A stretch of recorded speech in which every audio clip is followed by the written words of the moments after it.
Kinshasa, Brazzaville, partout, Bozolanda Biso, Topesi Binombote, Ebele, Boalwood Family, tous les Boalos, en tout cas, Mbote à trop, Tebiki Bozalaka, toujours Ebele Pona Holanda, soit Bikisa, Boalwood TV, votre chaîne préférée, et avec la gourou du temple, la gladiateur en costard, toujours en place. Tebiki Bozawana, toujours pona cause là-bas nouvelle. Bisope tozawana pona kopé Sabino Kaka Yango. En tout cas, merci d'être là pour nous. L'esprit est bien, tous à la Kaka ensemble, il n'y aura pas de souci.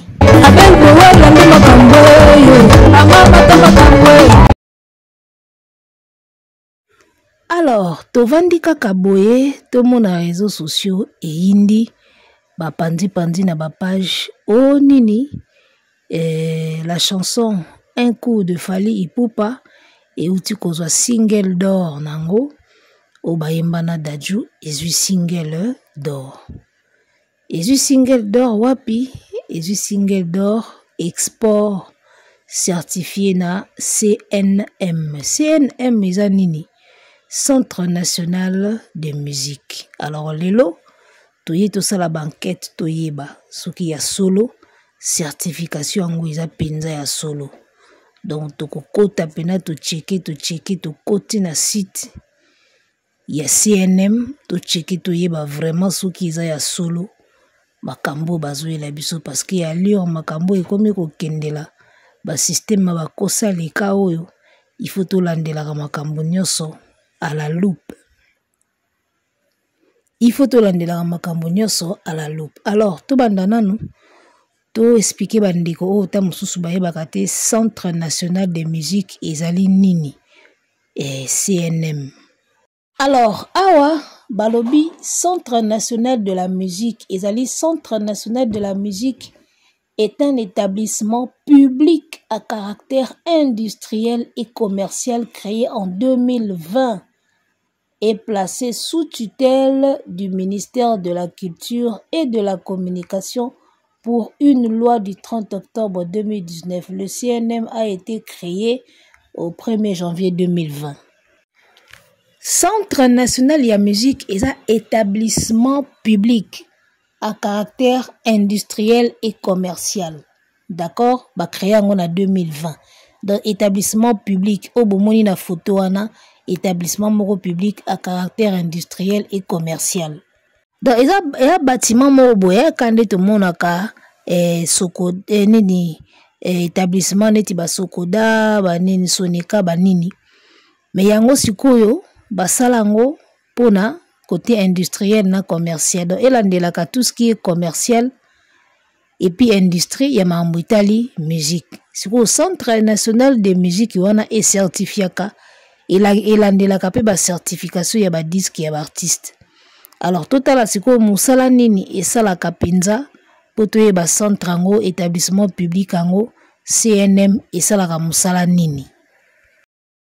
Alors balobi na biso boye Centre national de la musique en partenariat avec le SNEP certifie les ventes à l'international des productions françaises. Ces certifications prennent en compte les ventes physiques et les digitales réalisées hors France pendant l'année de référence. Elles concernent tous les singles ou albums sortis pendant la période de certification ou sortis antérieurement ayant atteint un seuil certifiable durant la dite période. Voilà, j'espère que toyebisko musala nini Centre national ya musique et salaka. Doya landelaka ba certification. Ba certification ya ba album na ba single ya bato ba osala musique ezaka basé na France. Do ba travailler en collaboration na SNEP pour ba landelaka ndenge ba vente ya ba single na ba album ezoteka ma après ba koyebisa musicien ke tala ozui disque d'or na pays boy na place boy na place boy. Donc musala ya Centre national ya musique kolandela ba disque na ba single ndenge ezoteka ma po ba ya ko certifier bayebisa musicien ke oza certifié.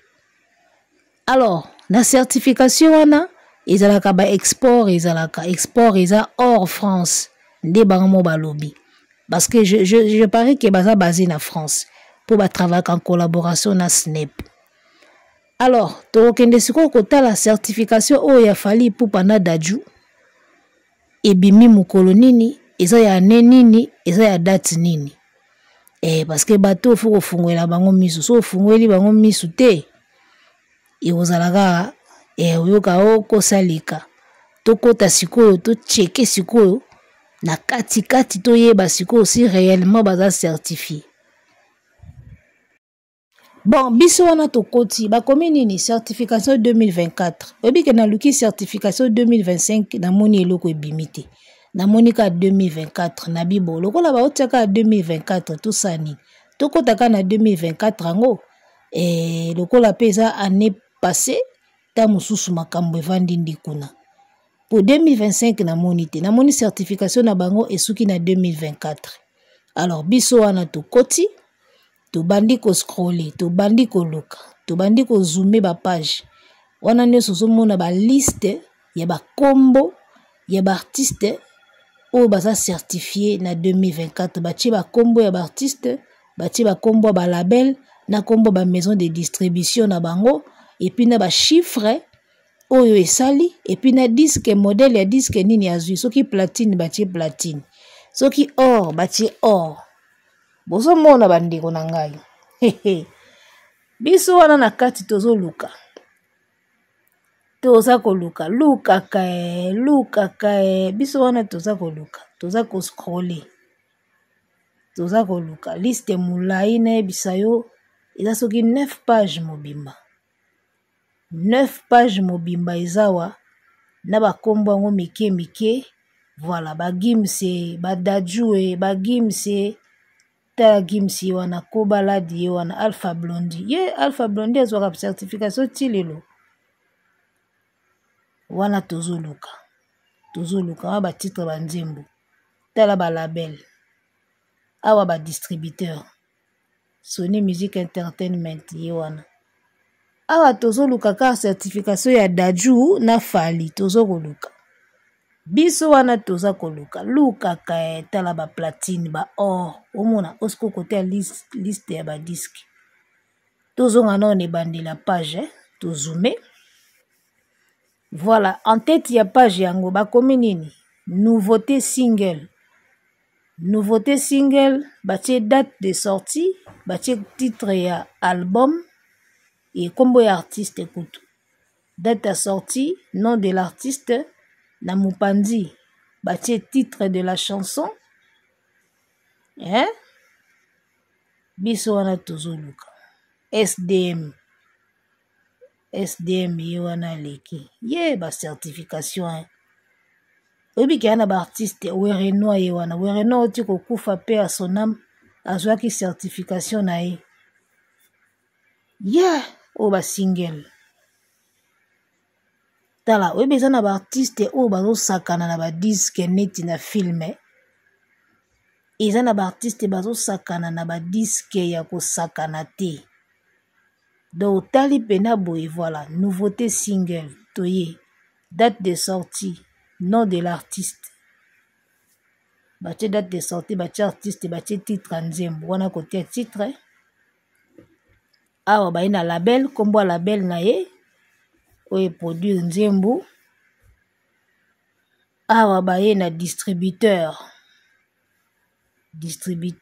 awa master owner soki elaksi nini toyebi te awa sikoyo ba stream équivalent ya ba stream oyo nzembo esali certification atteint na 2024 8 fois diamant 6 fois diamant 3 fois diamant 2 fois tala bomona bato basakana na ba single ba album ba diamant ba 8 fois diamant ba nini diamant ya nebisa yo tala ba diamant ndenge landani kuna ba platine après ba or tala bosakanaka na ba makambo ba disque ba Fally ba bana na makambo ba certification oyo bato bazo ba 8 fois ba diamant ba kombo gims ezo bima ata combien de fois ba SDM bazo bima bima awa taiki ye wana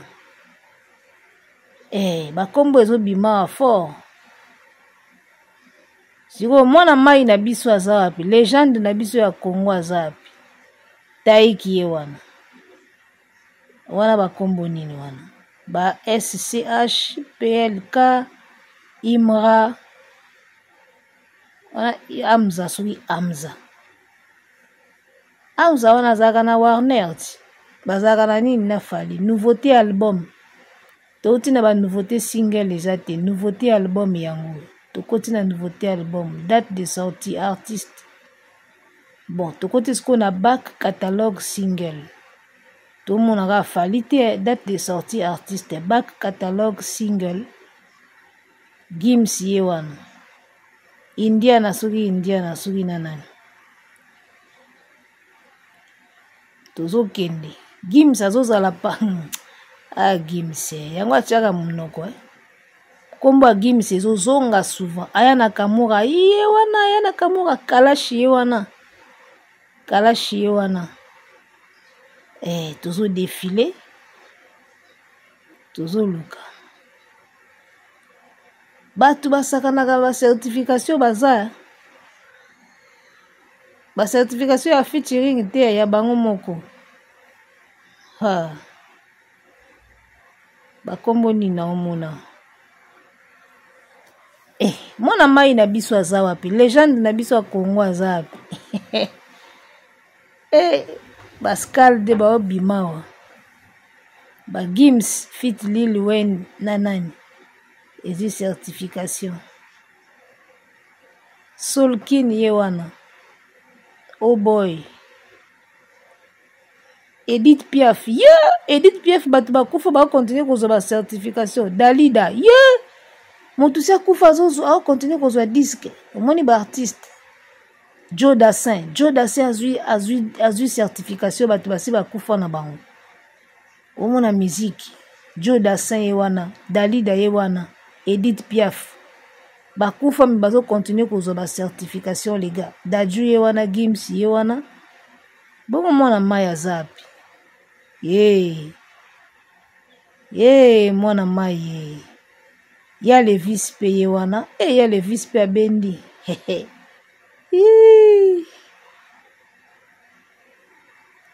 mwana mai aza wapi Diams azui certification Mpokora ye wana DJ Mams Soprano aza Nino Ferrete wana Nino te bon Fally Ipupa fit Dadju ye wana le 18 décembre 2020 Fally Ipupa fit Dadju bawayo miteme koma ile ya kobeta le 18 décembre 2020 Fally Ipupa fit Dadju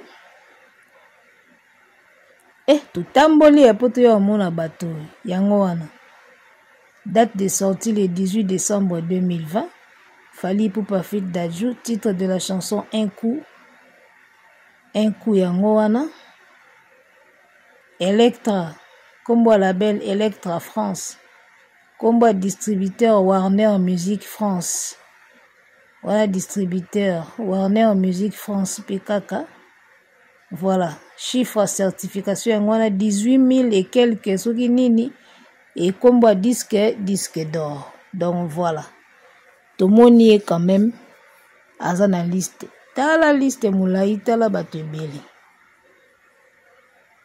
obike na mambo ba certification ba Fally ba bana tala ba kombo ba Gims ne ba SDM ne ba Aya na Kamura ndenge ezotoka kuna na ba Dadju osakanaka bango siko baozwa ngo bango moko yesko po benda boy fo bango bazala tala ba or ndenge esopani wolo na wolo. Voilà, j'espère que tomoni mwana mai donc certification oh il y a CNM ils ont la certification il y a 2024 ba rendre en public et voilà yango wana Alors, tomoni yango certification 2024 ya Centre National de Musique ba certifié Falina Dadju la chanson Un coup et disque d'or nango. Et voilà. Alors, analyse nanga ya lelo e okende na sens nini. Fali Ipupa uti kozwa disque d'or ya Formule 7 Export. Toye lisusu na single ya Dadju na ye o bayemba nzembo na bango Un coup et sous certification Export. Donc Fali Ipupa na France aza na certification kaka ya Tokos 1. Alors, analyse na osala awa izanin. Que veut dire une certification export na kaya Fali Ipupa? Wana question liboso toko tenter ko répondre. Et puis deuxièmement, awa Fali akomeli biso mutu ya ba export.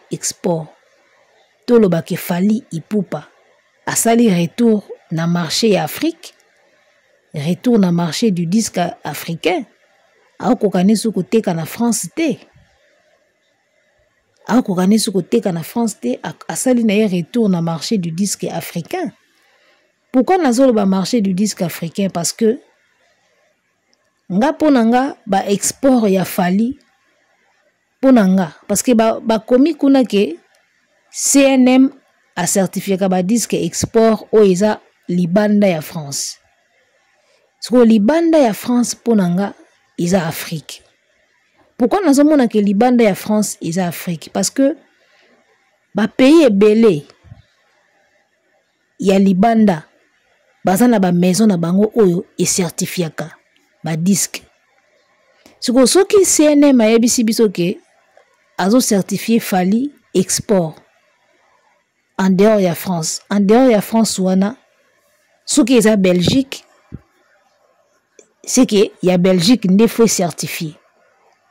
Tolak Sabino, chaque pays, société nini est certifié à disque nango.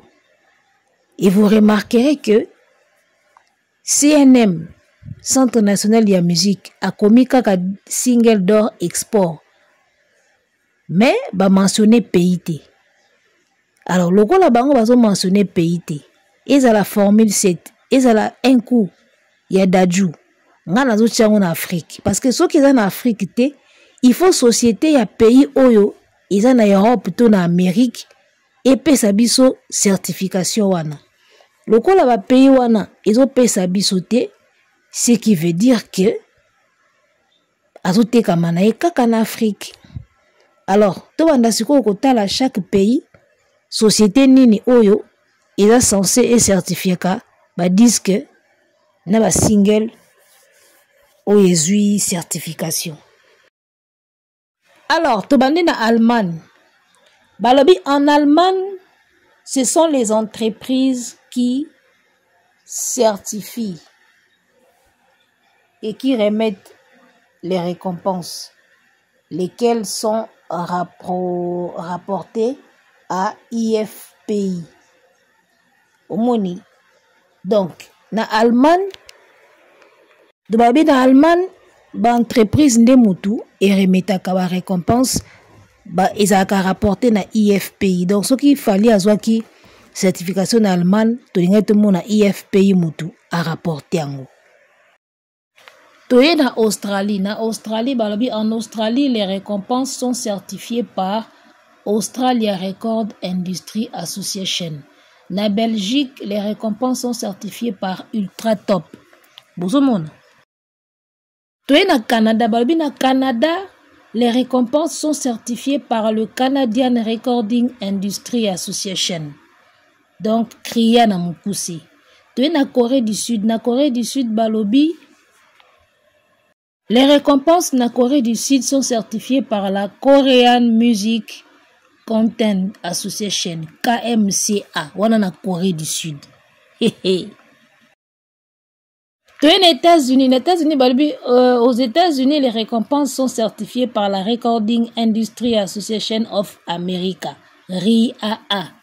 En Finlande, en Finlande, les récompenses sont certifiées par International Federation of Photographic Industry, IFPI. En Finlande, en Allemagne, pe babaki IFPI.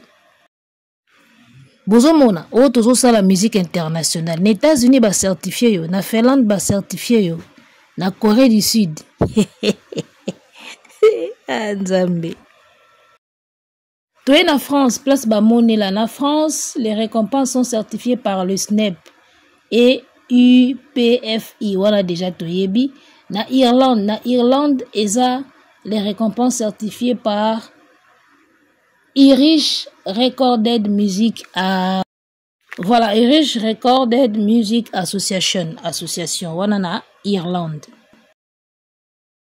Toi na Nouvelle-Zélande, balobi Nouvelle-Zélande, les récompenses sont certifiées par Recording Industry Association of New Zealand. Amukuse RIANZ. Pays-Bas balobi des certifications d'albums aux Pays-Bas, chronologie des certifications d'albums aux Pays-Bas. Wana ba comité ba nani yango certifiera ba mo ba ebindi ba certifiera na Pays-Bas. Donc vous voyez que chaque pays a na société na o e certifiaka.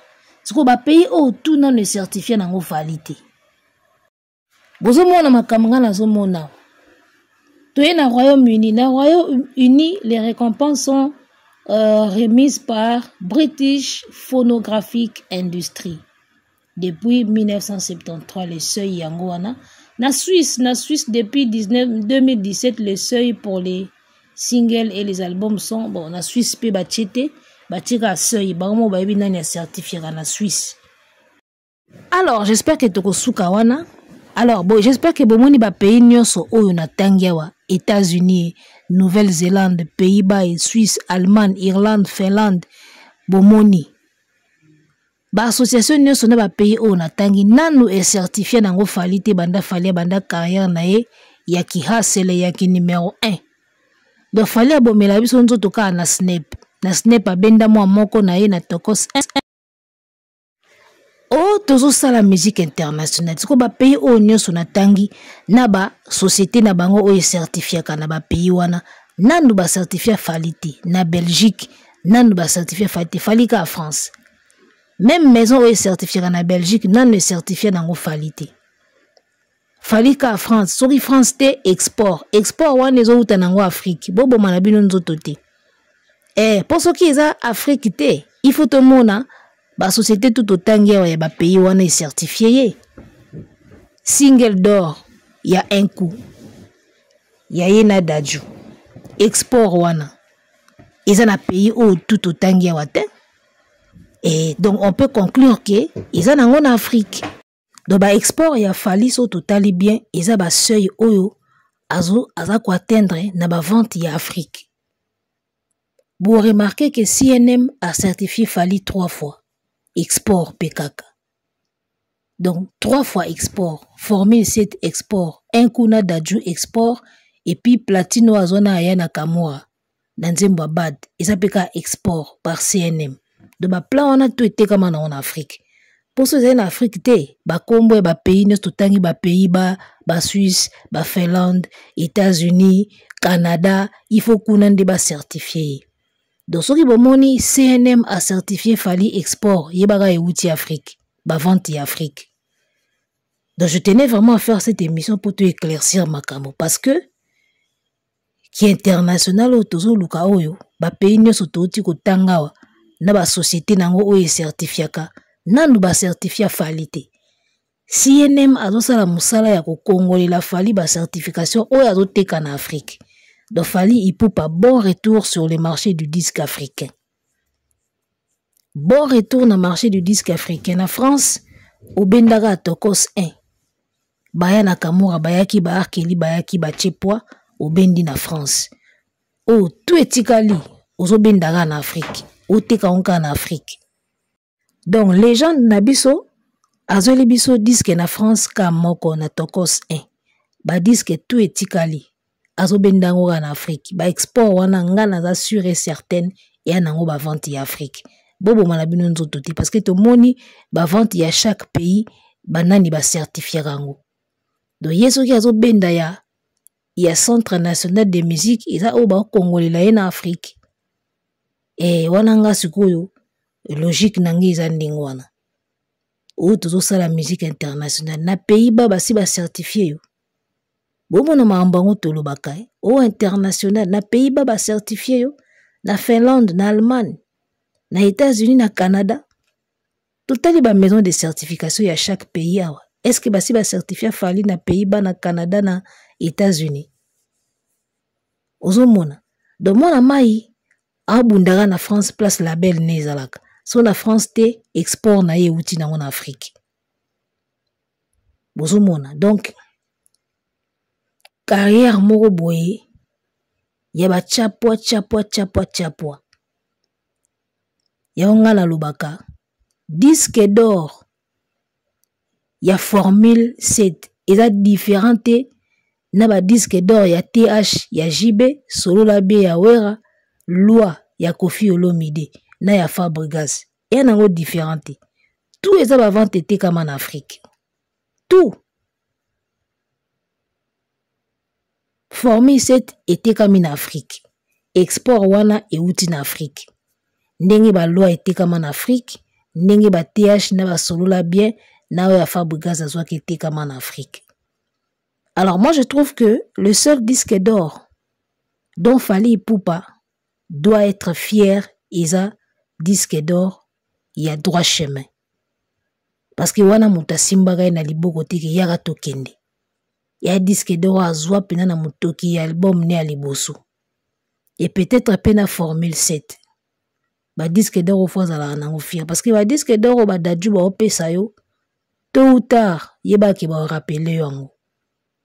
Et un artiste moko encouragé au rappeler. D'ailleurs, si tu as eu toutes ces certifications là, c'est grâce à nous. Parce que ba monaka. Ba moni oyembi Mayday. Obendi linzanzate. Oyembi bloqué malgré succès nango obendi linzanzate. Oyembi Amore malgré succès nango. O a flyé malgré succès nango obendi linzanzate. Mais dadjo avandi bo amoni Fally Ipupa certifié. Et puis certifié en nini na ye mopanzi. On vient de voir la liste des certifications ya CNM 2024. Faut mona ba ninga baza kozo ba diske bango moko. Omona kombo na ye moko azui. Kombo na ye moko azui. Kombo na ye moko azui. Mais so komi siko na mwana mai. Oyo kakake yena kingandi bazui. Yena kingandi bazui.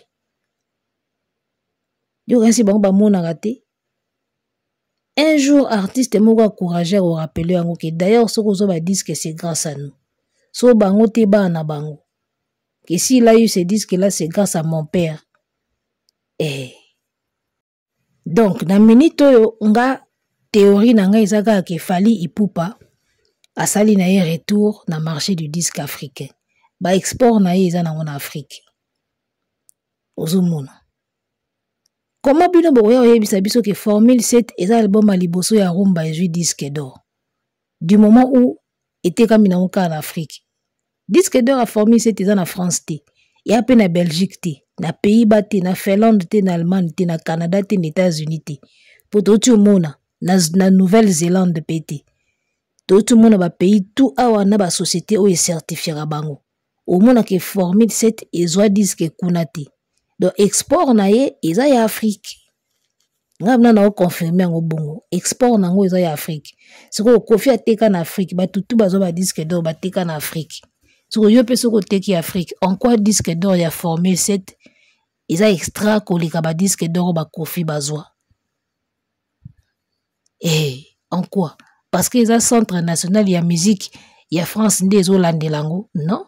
Na Afrique pe eza pe na bato balandelaka ba disque d'or tango ozwaki ya droit chemin au sepelaka. Ozomona chaque pays s'organisaka na ndenge na ye pour a évaluer ba seuil ya kopesa moto disque d'or. Soki ba o ba Koffi bazwa pe ba producteur na bango ba évaluaki na ndenge na bango. Eza ndenge na bango.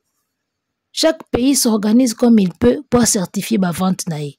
Bino bwana monopole te ya olobaki o ba Koffi na ba wera bazwa eza ya faux o ya Fally ka eza ya vrai pour centre national ya musique nde azolandelango, non? Non? Le disque d'or na bino soki ka eza ya Snap na ya CNM nde eza vrai. Bon siko ba kombo ya ba certification to tanga na ba Belgique, ba Nouvelle-Zélande, ba Pays-Bas. Donc mokolo fait un disque d'or na Pays-Bas eza ya faux. Ou bien mokolo inosbi toroka ke ba certifié na Nouvelle-Zélande pour teki kuna mingi. Boyo yebisa biso ke eza ya faux. Il faut zonka na France. Il faut zonka na CNM. Il faut zaka SNEP. Il faut être malade mental pour penser que disque d'or certifié na SNEP kande eza danger. Alors que SNEP eza pour la France. Ba pays wana tout ba pe na ba société na bango. Afrique pe ba pe na bandenge na bango ba certifiaka. Eza ndenge na bango. Eza mabete. Il faut être malade pour kanisa ke SNEP kande mutu aza meilleur. Alors que chaque pays a na société na ya certification. Donc il y a ba Nouvelle-Zélande, il y a ba Pays-Bas, il y a ba Canada, il y a ba États-Unis, ba pays tout au monde yawa. Na ba société na bango ya certification ezaka amabe. SNEP kande aza meilleur. Mais boa maboma. Alors na publié na page na biso Tangawisi TV na Facebook ou bana taba kende s'abonner kuna. Na publié eloko moko comme quoi Fally Ipupa po benda disque il faut ka bana na poto bazala. Il faut ka batuana bazala. Po benda disque na France et même Libanda il faut ka bazala. Parce que certification ya yena dadju eza export donc na Afrique. Dadju aza. Certification ya yena Nakamura eza pe export donc na Afrique. Nga ba export ya Fally na otiango ka Afrique. Oya zwa na France ba arkeli na ba nani o bazala. Siko Fally Ipupa ayembi Mayday. Niveau Mayday est cartonné, azuka eloroté, bloqué, et ainsi de suite. Alors, namoni mutumoko, namoni mutumoko a tient un commentaire, oh, c'est ça l'importance des featuring. Donc, l'importance, il y a featuring, ils ont des scouts à disque d'or. Et donc, il y a ce qu'on a dans le biki, ah, donc, Fally pose walin zantafoka bana mai moruba ya bacha epoa. Biloko asala ye moko yana problème pour ba disque d'or na ba France. Ozomona, il faut ka bana mai wana bazala. Nga disque d'or ya Formule 7 na mona ngo extraordinaire te parce que ba Kofi bazwa izapeka rumba. Izapeka rumba ba wera bazwa iza rumba, ba JB bazwa iza rumba.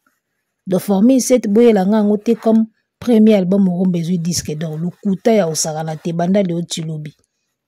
Surtout que nyo se tekami na en Afrique. Ceux qui Formule 7 et ceux qui disent que d'or na France, na SNEP, andi na bangiango. Mais le coup les disques d'or export, ce qui veut dire na Afrique, y a gandé mo na ba loi, na ba TH, na ba solo la bien.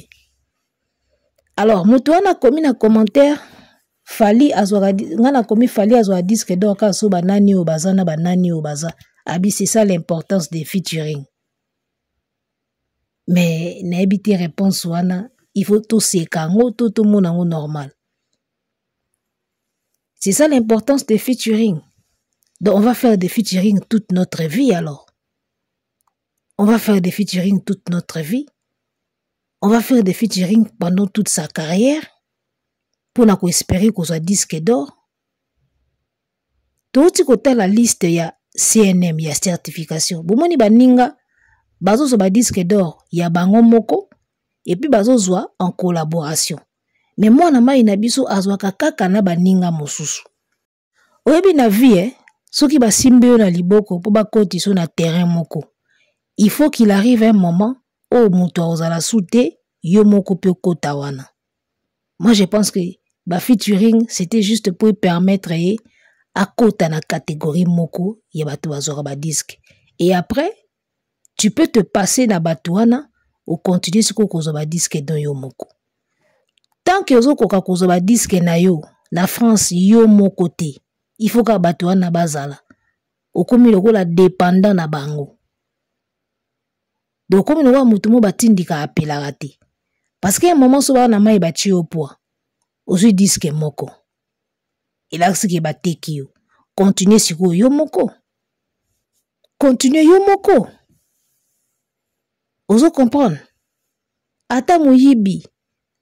Ayaka nzela moko na mukolo ndako po ata la pla ya ndako po azonga ye moko.